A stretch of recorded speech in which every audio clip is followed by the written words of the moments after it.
വ്യവസ്ഥയ്ക്കെതിരെ ജനങ്ങളുടെ ആവലാതികളും പരാതികളും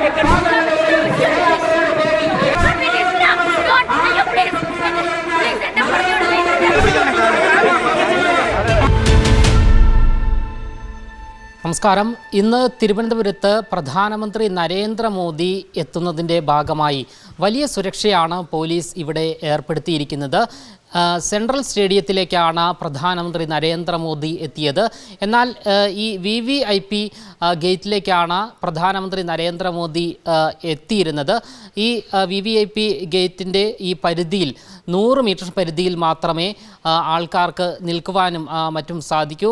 മീഡിയാസിനുൾപ്പെടെ 100 മീറ്റർ അകലെയാണ് നിൽക്കുവാൻ സാധിക്കൂ. അവിടെ നിന്ന് മാത്രമേ ഷൂട്ട് ചെയ്യുവാനും സാധിക്കൂ. എന്നാൽ ഈ ഒരു സാഹചര്യത്തിൽ പ്രധാനമന്ത്രി നരേന്ദ്രമോദി വരുന്നതിന് തൊട്ടു മുൻപ് ഈ VVIP ഗേറ്റിന് തൊട്ടരികെ ഒരു യുവതി എത്തുകയും ഈ യുവതിയെ പോലീസ് പിടിച്ചു മാറ്റുകയും ചെയ്തു. മോദിയെ നേരിൽ അടുത്ത് കാണണമെന്നായിരുന്നു ഈ യുവതി പോലീസിനോട് ആവശ്യപ്പെട്ടിരുന്നത്. സുരക്ഷാ പ്രശ്നത്തെ തുടർന്ന് ഈ സ്ത്രീയെ പിടിച്ചു മാറ്റുകയായിരുന്നു. എന്നാൽ ഈ സ്ത്രീയെ പിടിച്ചു മാറ്റുന്നതിനിടയിൽ വനിതാ ഉദ്യോഗസ്ഥരെ ഈ സ്ത്രീ ആക്രമിക്കുന്ന ഒരു ദൃശ്യം കൂടി ഇപ്പോൾ മറുനാടൻ പുറത്തുവിടുകയാണ്. സ്റ്റേജിനുള്ളിൽ കടന്നവർക്ക് പുറത്തോട്ടിറങ്ങാനുള്ള അനുവാദമില്ലാത്തതുകൊണ്ട് മാത്രമാണ് അത് മറ്റൊരു അവസരത്തിലേക്ക് മാറ്റിവെക്കുന്നത്. അവരൊക്കെ തന്നെ കേരള BJPയിലേക്ക് ഒരിക്കൽ കൂടി സ്വാഗതം ചെയ്തുകൊണ്ട് ഞാനിവിടെ ചടങ്ങുകൾ നടത്തുകയാണ്. ഈ പരിപാടിയിൽ കേരളത്തിലെ ചരിത്രം തിരുത്തിക്കുറിക്കുന്ന ഈ പരിപാടിയിൽ അധ്യക്ഷത വഹിക്കുന്നത് കഴിഞ്ഞ ഒരു മാസക്കാലമായി ജനാധിപത്യ കേരളത്തിലെ 19 പാർലമെന്റ് മണ്ഡലങ്ങളിലുമായി പര്യടനം നടത്തിക്കൊണ്ടിരിക്കുന്ന വിവിധ തലങ്ങളിലുള്ള ചില വിഭാഗങ്ങൾക്കുള്ള നരേന്ദ്രമോദി ഗവൺമെന്റിന്റെ ജനക്ഷേമ പദ്ധതികൾ അവരുടെ മക്കൾ എത്തിച്ചുകൊണ്ട് സംസ്ഥാന സർക്കാരിന്റെ കെടുകാര്യസ്ഥതയ്ക്കെതിരെ ജനങ്ങളുടെ ആവലാതികളും പരാതികളും ഒക്കെ തന്നെ കേട്ടറിഞ്ഞുകൊണ്ട് കഴിഞ്ഞ ഒരു മാസക്കാലമായി കേരളത്തിലിരിക്കുന്ന കേരള പദയാത്ര സമാപന സമ്മേളനത്തിന്റെ അതോടൊപ്പം തന്നെ ഇന്ത്യയുടെ ചെയർമാനുമായിട്ടുള്ള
ഈ വനിതാ നേതാവ് BJP നേതാവാണ് എന്നാണ് നമുക്ക് മനസ്സിലാക്കാൻ സാധിക്കുന്നത്. കാരണം ഇവരുടെ കയ്യിൽ നിന്നും ഒരു VIP കാർഡ്, BJPയുടെ ഒരു VIP കാർഡ് വീണ് കിട്ടുന്ന ഒരു സാഹചര്യവും ഉണ്ടായിരുന്നു. എന്തായാലും പോലീസ് ഉദ്യോഗസ്ഥയെ കരണത്തടിക്കുന്ന ഒരു ദൃശ്യം വരെ ഇപ്പോൾ പുറത്തു വന്നിരിക്കുകയാണ്. ക്യാമറമാൻ അഖിലിനൊപ്പം അമൽ രുദ്ര, മറുനാടൻ മലയാളി, തിരുവനന്തപുരം.